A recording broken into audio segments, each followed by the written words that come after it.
ఎందరెందరో ప్రజ్ఞావంతులు విద్యావంతులు ఎందరో మాట్లాడి వెళ్ళారు. ఆఖరిలో ఈ బామ్మ వచ్చిందేమిటా, ఈ ముసలం ఏం చెప్తుందా అని అనుకుంటారా మీరు? ఎందుకు వచ్చిందంటే ఈ బామ్మ అనుభవాల పంట, జీవితంలో నేర్చుకున్నటువంటి పాఠాలు.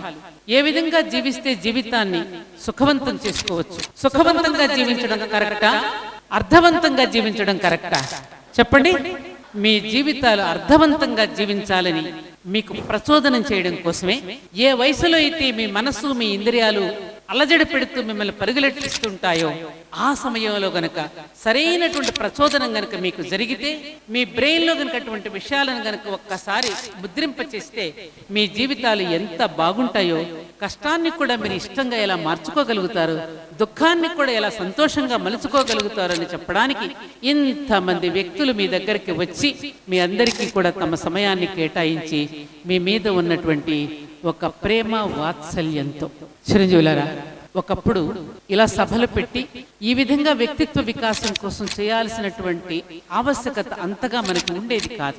ప్రతి ఇంటిలోనూ తన దినచర్యను దేవుని చర్యగా మార్చుకుని మన పూర్వీకులు జీవించి తరించి వెళ్ళిపోయారు.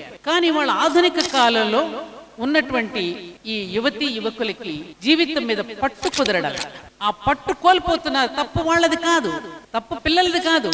వాళ్ళకు ఆ విధమైనటువంటి మార్గదర్శనం చేసేటటువంటి వాళ్ళు కరువు అవుతున్నారా, లేకపోతే మనకెందుకు లేబ్బా అనేటటువంటి భావనలో పడిపోతున్నారా, ఈ సమాజం నాది కాదు అనేటువంటి భావనలో ఉండిపోతున్నారా అని కనుక అనిపిస్తే అనేక రకాలైన సమస్యలు. అటువంటి పెద్దవాళ్ళ దగ్గరికి వెళితే పిల్లలు వినడం లేదండి, మేము మాత్రం ఏం చేస్తాం, పిల్లలు అడిగితే అసలు మాకు చెప్పేవాళ్ళు ఎవరండి అని పిల్లలు అంటున్నారు. మరి ఏది కరెక్టు?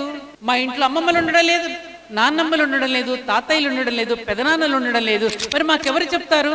స్కూల్లో పాఠాలు చూస్తేనేమో బిల్లు బెల్లు మాత్రమే చూసుకుంటున్నారు వాళ్ళు. పోనీ సినిమాకి ఏమైనా నేర్చుకుందామంటే ముద్దులు ప్లస్ గుద్దులు is equal to Telugu cinema అయిపోతుంది. మరి ఎక్కడ చూసి నేర్చుకోవాలి? ఆ బుర్రకథలేవి, ఆ హరికథలేవి, ఆ సాహితీ పరిషత్తులేవి, ఇవన్నీ కూడా కోల్పోయాం.